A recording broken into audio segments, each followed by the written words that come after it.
सुप्रभात। आज का यह वीडियो कक्षा 4 के बच्चों के लिए है। बच्चों, इस वीडियो के माध्यम से मैं आप सभी को हिंदी वन अर्थात हिंदी व्याकरण के पाठ 11 श्रुति शब्दार्थक शब्द का अध्ययन करा रही हूँ। बच्चों, जिसे आप अपनी हिंदी वन की पुस्तक के पेज नंबर 57 अर्थात 57 में देख सकते हैं। पाठ 11 श्रुति शब्दार्थक शब्द।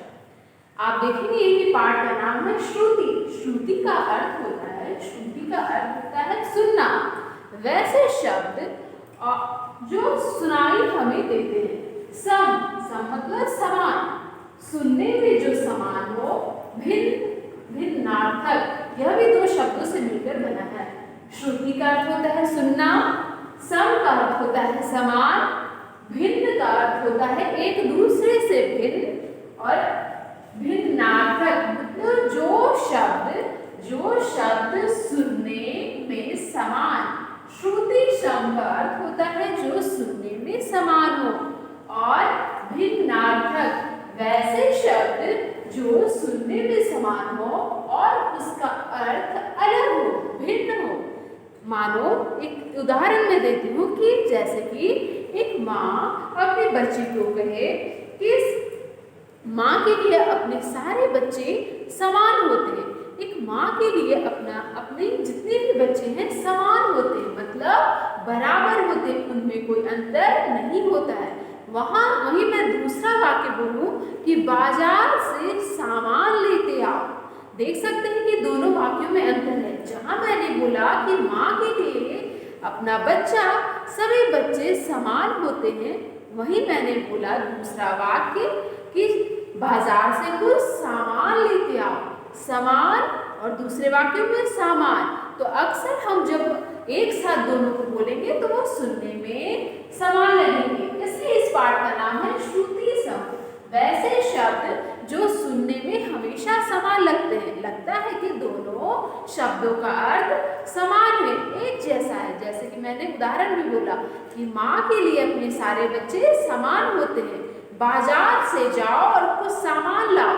समान और सामान। तो यदि मैं तेजी से ये दोनों शब्दों को बोलूं, समान सामान, समान सामान, तो यदि मैं तेजी से इसे बोलूं तो वो लगेगा कि मैं एक ही शब्द बोल रही हूँ, और सुनने में भी दोनों शब्द समान लगेंगे। इसलिए इस पाठ का नाम है श्रुति शब्द। श्रुति मतलब सुनने में समान लगते हैं, लेकिन उन शब्दों के अर्थ अलग अलग होते हैं। जैसे मैंने उदाहरण भी बताया कि माँ के लिए अपने बच्चे समान होते हैं, वही दूसरा वाक्य मैंने बताया कि बाजार से कुछ सामान लेते आओ।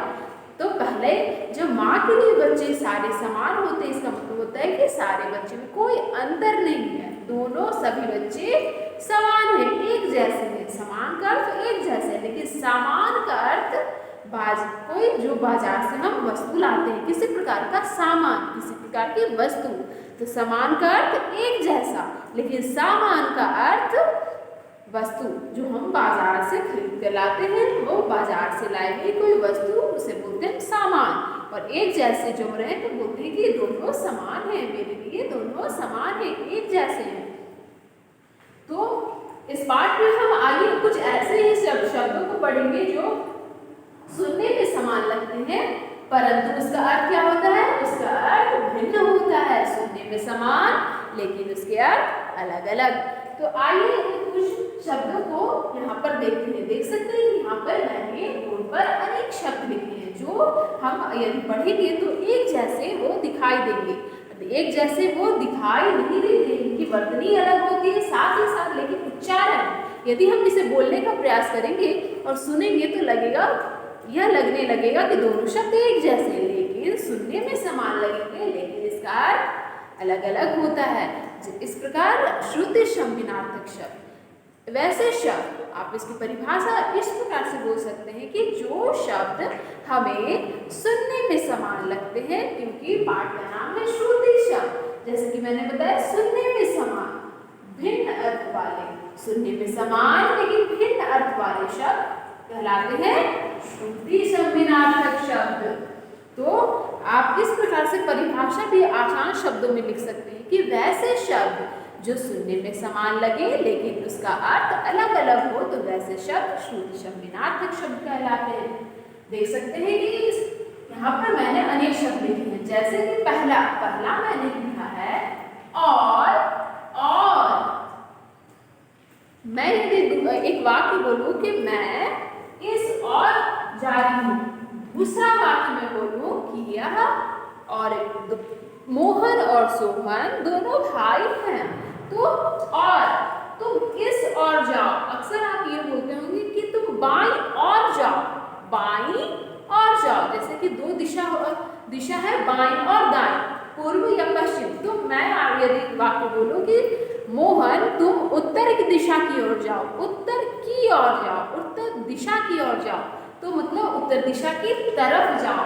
तो और का अर्थ हुआ तरफ, लेकिन और अक्सर ये देखेंगे कि दोनों और का उच्चारण करेंगे तो दोनों एक ही जैसे लगेंगे, और तो देखेंगे कि हमेशा बोलते समय दोनों सुनने में एक जैसे लगेंगे, लेकिन ये सुनने में एक जैसे लगते हैं लेकिन इनका अर्थ अलग अलग होता है, इसलिए इसे श्रुति शब्दार्थक शब्द कहते हैं। ऐसे शब्द जो सुनने में समान लगे लेकिन उनका अर्थ अलग अलग हो, तो आप पहचान जाएंगे कि श्रुति शब्दार्थक शब्द है।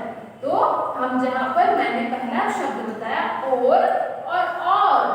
और शब्द का अर्थ होता है, जैसे कि मैंने आपको उदाहरण में बताया कि मोहन पश्चिम की दिशा की ओर जाओ, पश्चिम। मैं बोल रही हूँ मोहन को कि तुम पश्चिम दिशा की ओर जाओ, और मतलब तरफ जाओ, ठीक है। तो और का अर्थ होता है तरफ, लेकिन और का अर्थ होता है मोहन और सोहन, मतलब और का शब्द का प्रयोग दो वस्तुओं में, दो व्यक्तियों में जोड़ने के लिए तथा शब्द का प्रयोग होता है। उसी प्रकार दूसरा है अन्य अन्न। अक्सर यदि दोनों शब्दों को बोलेंगे अन्य अन्न, तो अक्सर यदि मैं तेजी से बोलूं तो आपको सुनने में ये एक जैसे लगेंगे, अन्य अन्न। लेकिन अन्य का अर्थ होता है दूसरा व्यक्ति, दूसरा। अन्य का अर्थ होता है दूसरा, और लेकिन अन्न का अर्थ होता है अनाज। अन्न का अर्थ होता है अनाज, अन्न का अर्थ दूसरा और अन्न का अर्थ अनाज। लेकिन जब यदि आप बार बार बोलेंगे कि अन्य अन्न, तो यहाँ पर थोड़ा सा यदि तेजी से हम बोलना प्रारंभ करें तो यह देख पाएंगे कि दोनों सुनने में एक जैसे लगते हैं, लेकिन दोनों के अर्थ में अंतर है, दोनों का अर्थ अलग अलग है। अन्न का अर्थ दूसरा, अन्न का अर्थ अनाज। उसी प्रकार तीसरा आप देखेंगे, तीसरा शब्द मैंने लिखा है कपट। बोलते हैं ना कि यह व्यक्ति कपटी है, यह व्यक्ति कपटी है। कपटी का मतलब छली है, वो हमेशा छल करता है, हमेशा एक दूसरे को धोखा देता है, छल करता है। तो कपट का अर्थ होता है छल। वही कपाट का वो अर्थ होता है दरवाजा। कभी बोलते हैं कि कपाट बंद कर दो, तो अक्सर यदि दोनों शब्द को बोलेंगे कपट कपाट, कपट कपाट, तो अक्सर हम बोलेंगे एक साथ बोलना। यदि आप प्रारंभ करेंगे तो आप उच्चारण करके देखें तो दोनों शब्द कपट और कपाट एक जैसे उच्चारित होंगे। आप उच्चारण करके देखिए कपट कपाट। यदि मैं तेजी से बोलूं तो लगे यह आपको श्रुति अर्थात सुनाई देने लगा कि दोनों शब्द तो एक जैसे हैं, वो सुनने में समान है, लेकिन आप ये दोनों की वर्तनी अभी देखें तो दोनों का अर्थ अलग अलग होता है। कपट का अर्थ होता है छल, जो व्यक्ति छल करता है उसे बोलते कपटी व्यक्ति है, बहुत कपट करता है। कपट का अर्थ होता है छल, वहीं पर कपाट का अर्थ होता है दरवाजा। अगला है नीर नीड़। देखिए यहाँ भी यदि आप इसका उच्चारण कर रहे हैं तो दोनों शब्द एक जैसे लगेंगे। नीड़, तुम मेरे लिए नीर लाओ। नीड़, पेड़ पर नीड़ है, नीड़। मात्र र और ड़ का अंतर है। यदि हम तेजी से बोलना प्रारंभ करेंगे नीर नीड़, तो लगेगा कि एक ही शब्द मैं बोल रही हूँ, तो यहाँ पर मान लेंगे कि सुनने में समान लगने लगेंगे, लेकिन इनका अर्थ अलग अलग होता है। जहाँ नीर का अर्थ होता है पानी, ये नीर का अर्थ यदि आप पर्यायवाची शब्द समानार्थक शब्द आपने पढ़ा होगा पिछली कक्षा में, तो और मैंने ये समानार्थक शब्द आपको पढ़ाया भी है। नीर का अर्थ होता है पानी, लेकिन नीड़ का अर्थ होता है घोंसला। तो देख सकते हैं कि नीर नीर यदि उच्चारण करते हैं तो एक जैसा सुनाई देता है, मानो यह आपको लगने लगता है कि एक ही शब्द है दोनों, लेकिन दोनों के अर्थ अलग अलग है। जहाँ नीर का अर्थ है पानी, वहीं नीर का अर्थ है घोंसला। अगला है वास। वास और बास, अक्सर आप बोलते होंगे कि यहाँ पर बास आ रही है, यहाँ बास आ रही है। यदि कोई गंदी जगह से, यदि कूड़े कचरे वाले स्थान से यदि आप वहां से गुजर रहे होते हैं तो देखते हैं कि वहां से बास आती है, लेकिन यहाँ देखिए दो शब्द अलग अलग है, वास बास, वास बास। तो यदि हम सब शब्दों का उच्चारण कर रहे हैं तो यह सुनने में एक जैसे लग रहे हैं, लग रहा है कि मैं एक ही शब्द का उच्चारण कर रही हूँ, वास बास, लेकिन दोनों के अर्थ में अंतर है। वास का अर्थ होता है रहना, कि मैं यहाँ पर वास करती हूँ, या मतलब यहाँ पर रहती हूँ। और दूसरे शब्द का मतलब बास। बास मतलब यहाँ पर बहुत बास आ रही है, मतलब यहाँ से, मतलब किसी कचरे वाले स्थान से यदि गुजर रहे हो तो बोलते हैं ना कि यहाँ से बास आ रही है, मतलब वहां से दुर्गंध आ रही है, गंध आ रही है। अगला है अंदर, अंतर, अंदर, अंतर, अंदर, अंतर। यदि आप बोलना प्रारंभ करेंगे तो ये देखेंगे श्रुति शब्दार्थक शब्द सुनने में एक जैसे लगेंगे। अंदर का, लेकिन अंदर का अर्थ होता है भीतर, अंदर की ओर जाना, लेकिन अंतर, अंदर का जहाँ अर्थ होता है भीतर, वहीं अंतर का अर्थ होता है दो चीजों में भेद, दो व्यक्तियों में भेद, दो वस्तुओं में भेद, दोनों में अंतर। अंदर का अर्थ भीतर, अंतर का अर्थ दोनों में भेद। अगला है दिन, दिन।